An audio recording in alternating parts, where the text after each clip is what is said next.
2 நாளாகவும் 7ஆம் அதிகாரம் 13ஆம் வசனம்.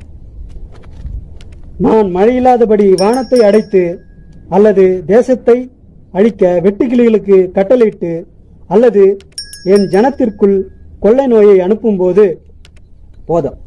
பாத்தீங்களா, ஆண்டவர் சொல்றாரு, நான் தான் வெட்டுக்கிளி அனுப்புறேன், வேற யாரும் கிடையாதுப்பா, நான் தான் வெட்டுக்கிளி அனுப்புறேன், நான் தான் என் ஜனத்திற்கு கொள்ளை நோய் அனுப்புறேன் அப்படின்றாரு.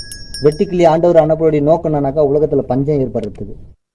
ஆப்பிரிக்க நாடுகளை கடுமையான உணவு பஞ்சத்தில் தள்ளி உள்ள வெட்டுக்கிளிகள் இந்தியாவையும் சூறையாட தொடங்கி இருப்பதால் நம் நாட்டிலும் உணவு பஞ்சம் உருவாகும் அபாயம் ஏற்பட்டுள்ளது.